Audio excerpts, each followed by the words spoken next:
എല്ലാവർക്കും നമസ്കാരം. ഇന്ന് അധികാരം 89 ഉൾപ്പക എന്നതിലെ 6ാമത്തെ കുറിലുകൾ തൊട്ട് നമുക്ക് നോക്കാം.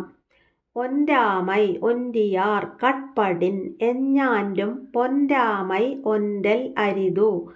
ഒൻരാമൈ ഒൻറിയാർ കട്പടിൻ എഞ്ഞാൻറും പൊൻരാമൈ ഒൻറൽ അരിതു. ഉറ്റ ബന്ധുക്കളിൽ ഉൾപ്പകയേറുകിൽ എത്താതിരിക്കില്ല മരണം. ഉറ്റ ബന്ധുക്കളിൽ ഉൾപ്പകയേറുകിൽ എത്താതിരിക്കില്ല മരണം. ഒൻരാമൈ ശത്രുത. ഒൻറിയാർകൺ ബന്ധുക്കളിൽ തന്നെ. പടിൻ ഉണ്ടാകുന്ന പക്ഷം. പൊൻരാമൈ മരിക്കാതിരിക്കുക, അതായത് അകാല മൃത്യു സംഭവിക്കാതിരിക്കുക എന്നത്. ഒൻറൽ ഉണ്ടാകാൻ. എഞ്ചാൻറും ഏതവസരത്തിലും. അരിത് പ്രയാസം തന്നെ. ഇതിപ്പോൾ രാജാവിൻ്റെ കാര്യമാണ് പറയുന്നത്. അത് നമ്മൾക്ക് എല്ലാവർക്കും ബാധകമാണ്. പക്ഷെ ഇതിൽ ഒരു രാജാവിൻ്റെ കാര്യമാണ് പ്രത്യേകിച്ച് പറയുന്നത്. രാജാവ് എപ്പോഴും ചുറ്റും നിന്ന് തനിക്ക് സംരക്ഷണം തരുന്ന ഉറ്റ ബന്ധുക്കളോട്, അതായത് അംഗരക്ഷകന്മാർ, മന്ത്രിമാർ, സേനാനായകന്മാർ, ഉപദേഷ്ടാക്കൾ തുടങ്ങിയവരോട് ഉൾപ്പക വെച്ചു പുലർത്തുകയാണെങ്കിൽ അത് രാജാവിന് തന്നെ ദോഷം ചെയ്യും. അകാല മരണത്തിൽ കുറഞ്ഞ ഒന്നുമായിരിക്കില്ല ഇതിൻ്റെ ഫലം എന്നാണ് പറയുന്നത്. അപ്പോൾ രാജാവ് അദ്ദേഹത്തിന് ചുറ്റും ഉള്ള ഉപദേഷ്ടാക്കൾ, മന്ത്രിമാർ, അങ്ങനെ വളരെ അടുപ്പമുള്ള ആൾക്കാരോട്, സേനാനായകന്മാർ, ഇവരോടൊന്നും ഉള്ളിൽ പക കൊണ്ട് നടക്കാൻ പാടില്ല. അങ്ങനെ ഉള്ളിൽ ഇവരോടൊക്കെ പക കൊണ്ട് നടന്നാൽ രാജാവിന് കിട്ടാൻ പോണത് അകാല മൃത്യു കുറഞ്ഞ ഒന്നുമല്ല, അകാല മൃത്യു ആയിരിക്കും ഫലം എന്നാണ് പറയുന്നത്. വളരെ ദോഷം ചെയ്യും രാജാവിന്. അതിനാൽ രാജാവ് ഇത്തരം ആൾക്കാരോട് ഒരിക്കലും ഉള്ളിൽ പക കൊണ്ട് നടക്കരുത്. ഇത് സാധാരണ ജനങ്ങൾക്കും ബാധകമാണ്. നമ്മൾ വീട്ടിലുള്ളവരായാലും ആരോടും ഉള്ളിൽ പക വെച്ച് നടക്കരുത്. ചെപ്പിൻ പുണർച്ചിപോർ കൂടിനും കൂടാതെ ഉട്പകൈ ഉറ്റ കുടി. ചെപ്പിൻ പുണർച്ചിപോർ കൂടിനും കൂടാതെ ഉട്പകൈ ഉറ്റ കുടി. ചെപ്പും അടപ്പും പോൽ ചേരിലും ചേരുകിൽ ഉൾപ്പകയുറ്റതാം വംശം. ചെപ്പും അടപ്പും പോൽ ചേരിലും ചേരുകിൽ ഉൾപ്പക ഉറ്റതാം വംശം. ചെപ്പിൻ എന്ന് പറഞ്ഞാൽ ചെപ്പിൻ്റെ, പുണർച്ചി പോൽ ലയിച്ചിരിക്കുന്ന പോലെ, അതിൻ്റെ അടപ്പുമായിട്ട് അത് ചേർന്നിരിക്കുന്നത് പോലെ എന്നാണ്, പുറത്തറിയാതെ അങ്ങനെ ഇരിക്കുമെങ്കിലും. ഉട്പകൈ ഉള്ളിലെ വിദ്വേഷം കൊണ്ട് ഉറ്റ നിന്നു പോരുന്ന. കുടി എന്ന് പറഞ്ഞാൽ കുലം. കൂടിനും ഒന്നായി കൂടിയിട്ടുള്ളത് പോലെ തോന്നുമെങ്കിലും കൂടാതെ ഒന്നായി നിൽക്കുകയില്ല. ചെപ്പും അതിൻ്റെ അടപ്പും പോലെ പുറമെ തമ്മിൽ ഇണങ്ങിയിട്ടുള്ളതായിട്ട് തോന്നുമെങ്കിലും ഉൾപ്പകയുള്ള കുലങ്ങൾ തമ്മിൽ ഒരിക്കലും ഒന്നാകുന്നില്ല. മനസ്സുകൊണ്ട് ഓരോരുത്തരും വെവ്വേറെയാകുന്നു എന്നാണ് പറയുന്നത്. ഒരു ചെപ്പും അതിൻ്റെ അടപ്പും, ഈ അടപ്പ് അത് കൃത്യമായിട്ട് വെക്കുകയാണെങ്കിൽ നമുക്കത് വേറിട്ടതായിട്ട് തോന്നാതിരിക്കും. അതുപോലെ തന്നെയാണ് ഉൾപ്പകയുള്ള കുലങ്ങൾ തമ്മിൽ ഒരിക്കലും ഒന്നാവില്ല. മനസ്സുകൊണ്ട് അവരൊക്കെ വേറെയാണ്, പക്ഷെ പുറത്തേക്ക് കാണുമ്പോൾ അവരൊക്കെ ഒന്നായിട്ട് നമുക്ക് തോന്നും എന്നാണ് പറയുന്നത്. അരം പൊരുത പൊൻ പോലത്തേയും ഉരം പൊരുതുട്പകൈ ഉറ്റകുടി. അരം പൊരുത പൊൻ പോലത്തേയും ഉരം പൊരുതുട്പകൈ ഉറ്റകുടി. അരമേറ്റ പൊന്നുപോൽ തേഞ്ഞുപോം ഉള്ളിലെ പകയേറ്റു നീറുന്ന വംശം. അരമേറ്റ പൊന്നുപോൽ തേഞ്ഞുപോം ഉള്ളിലെ പകയേറ്റു നീറുന്ന വംശം. ഉട്പകൈ ഉറ്റകുടി പരസ്പരം ഉൾപ്പക വളർത്തുന്ന ആ കുലം, അതിൻ്റെ കെട്ടുറപ്പ്. അരം പൊരുത കൂർത്ത അരം കൊണ്ട് രാഗിയ. പൊൻ പോല ലോഹം പോലെ, സ്വർണം പോലെ. പൊരുതു തേഞ്ഞ്. ഉരം ഉറപ്പ് അല്ലെങ്കിൽ ബലം. തേയും നഷ്ടപ്പെട്ടതായി തീരും.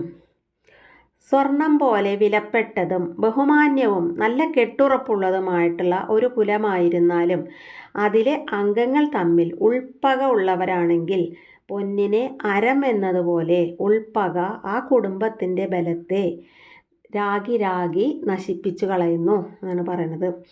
അപ്പോൾ വളരെ നല്ല കെട്ടുറപ്പും ബഹുമാന്യതയും അങ്ങനെ വളരെ വിലപ്പെട്ടതും സ്വർണം പോലെ വിലപ്പെട്ടതും ആയിട്ടുള്ള ഒരു കുലമാണെന്ന് വെച്ചാലും അതിലെ അംഗങ്ങൾ പരസ്പരം ഉൾപ്പക വെച്ച് പുലർത്തിയാലേ അതിലൊരു ഉപമ പറയുന്നുണ്ട്. പൊന്നിനെ അരം എന്നതുപോലെ ഉൾപ്പക ആ കുടുംബത്തെ അതിൻ്റെ ബലത്തെ കെട്ടുറപ്പിനെ രാഗി രാഗി നശിപ്പിച്ച് കളയുന്നു. അങ്ങനെ ആ കുടുംബം തന്നെ നശിച്ചു പോകുന്നു.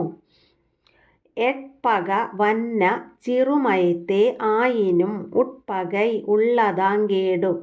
എട്പക വന്ന ചിറുമയത്തെ ആയിനും ഉട്പകൈ ഉള്ളതാങ്കേടു. എള്ളിൻതരിപോൽ ചെറുതാകാം ഉൾപ്പകയ്ക്കുള്ളിൽ താനുണ്ടല്ലോ കേടും. എള്ളിൻതരിപോൽ ചെറുതാകാം ഉൾപ്പകയ്ക്കുള്ളിൽ താനുണ്ടല്ലോ കേടും. ഉൾപ്പകയെന്ന് പറഞ്ഞാൽ ഉള്ളിലെ പക. എട്പക അന്ന എള്ളിൻ്റെ തരിക്ക് തുല്യം. ചിറുമൈത്തേ ആയിനും എന്ന് പറഞ്ഞാൽ ചെറുത് തന്നെയായാലും നിസ്സാരമായാലും കേട് ദോഷങ്ങൾ ഉള്ളതാം അതിനുണ്ട്. മഹത്വത്തെയും മറ്റു സദ്ഗുണങ്ങളെയും എല്ലാം അപേക്ഷിച്ച് നോക്കുമ്പോൾ എള്ളിൻ്റെ നുറുങ്ങ് പോലെ പരമനിസ്സാരമായ ഉൾപ്പകയേ ഉള്ളൂ എന്നിരുന്നാലും അത് ഉണ്ടാക്കി വയ്ക്കുന്ന ദോഷങ്ങൾ ചെറുതല്ല. പകയുടെ തോതല്ല കാര്യം, അതിൽ നിന്നുണ്ടാകുന്ന ദുരന്തം തന്നെയാണ്. അപ്പോൾ മഹത്വത്തെയും എല്ലാ സദ്ഗുണങ്ങളെയും അപേക്ഷിച്ച് നോക്കുമ്പോൾ വളരെ ചെറുതാണ്. ഇവിടെ ഉപയോഗിക്കേണ്ട ഒരു എള്ളിൻ്റെ നുറുങ്ങ് പോലെ അത്രയും ചെറുത് ആണ് ഉള്ളിലുള്ള പക, ഉൾപ്പക. എന്നാൽ പോലും അത് ഉണ്ടാക്കുന്ന ദോഷങ്ങൾ വളരെ അധികമാണെന്ന്. അപ്പോൾ എത്ര വലുതാണോ പക, അതായത് ഈ പകയുടെ തോതല്ല നമ്മൾ നോക്കേണ്ടത്, അതിൽ നിന്ന് ഉണ്ടാകുന്ന ദുരന്തമാണ് നോക്കേണ്ടത്. അപ്പോൾ എത്ര ചെറിയ പകയായാലും ഉണ്ടാകുന്ന ദുരന്തം വലുത് തന്നെയായിരിക്കും എന്നാണ് ഉദ്ദേശിക്കുന്നത്. ഉടമ്പാടിലാതവർ വാഴ്ക്കൈ കുടങ്കരുൾ പാമ്പോടുടനുറൈ തറ്റു. ഉടമ്പാടിലാതവർ വാഴ്ക്കൈ കുടങ്കരുൾ പാമ്പോടുടനുറൈ തറ്റു. ചിത്തമിണങ്ങാത്തോർ വാഴ്വ് ഒരു കൂരക്കീഴ് സർപ്പത്തോടൊത്തു കഴിയുമ്പോൾ. ചിത്തമിണങ്ങാത്തോർ വാഴ്വ് ഒരു കൂരക്കീഴ് സർപ്പത്തോടൊത്തു കഴിയുമ്പോൾ. ഉടമ്പാടിലാതവർ എന്ന് പറഞ്ഞാൽ ഹൃദയം കൊണ്ട് യോജിപ്പില്ലാത്തവർ. വാഴ്ക്കൈ ഒരുമിച്ച് ചേർന്ന് വാഴുക എന്നത്. കുടങ്കരുൾ എന്ന് പറഞ്ഞാൽ ഒരു കൂരയ്ക്ക് കീഴിൽ. പാമ്പോട് പാമ്പിനോടൊപ്പം. ഉടനുറൈന്തറ്റു ചേർന്ന് വാഴും പോലെ ആകുന്നു എന്നാണ് പറയുന്നത്. ഉള്ളുകൊണ്ട് ഒരിക്കലും ഇണങ്ങാത്തവരും പരസ്പരം പകയുള്ളവരും എന്നാൽ പുറമെ സ്നേഹം ഭാവിച്ച് ഒരുമിച്ച് കഴിയേണ്ടി വരികയും ചെയ്യുന്നവർ അനുഭവിക്കുന്ന നിരന്തരമായിട്ടുള്ള മാനസിക സംഘർഷം കടുത്ത ശിക്ഷ തന്നെയാണ്. ഒരു കൂരയ്ക്ക് കീഴെ വിഷസർപ്പത്തോടൊപ്പം കഴിയുന്നത് പോലെയുള്ള അവസ്ഥയാണത്. ഏതു നിമിഷവും മാരകമായി എന്തും സംഭവിക്കാവുന്ന ഭീതിതമായ അനിശ്ചിതത്വമാണ് അവിടെ ഉണ്ടാവുക. അപ്പോൾ ഉള്ളുകൊണ്ട് ഒരിക്കലും അടുപ്പം, അതായത് ഇണങ്ങാത്ത ആൾക്കാർ, അവർക്ക് പകയുണ്ട് ഉള്ളിൽ, അങ്ങനെയുള്ള ഒരാളുടെ കൂടെ ഒരുമിച്ച് കഴിയേണ്ടി വരുന്ന ആൾക്കാരെ അനുഭവിക്കുന്ന ആ മാനസികമായിട്ടുള്ള ബുദ്ധിമുട്ടുകൾ വളരെ അധികമാണ്. അത് അവർക്കൊരു കടുത്ത ശിക്ഷ തന്നെയാണെന്നാണ് പറയുന്നത്. ഒരു കൂരയ്ക്ക് കീഴെ ഒരു വീട്ടിൽ വിഷസർപ്പത്തോടൊപ്പം കഴിയുന്ന പോലെയുള്ള അവസ്ഥയാണ് അത് എന്നാണ് പറയുന്നത്.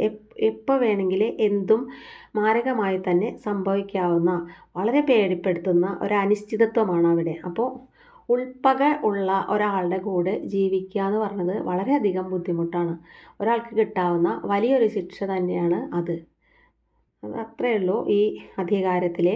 നാളെ നമുക്ക് അധികാരം 90 പെരിയാരൈ പിഴയ്യാമൈ മഹത്തുക്കളെ നിന്ദിക്കായിക അതിനെക്കുറിച്ച് നോക്കാം. നന്ദി.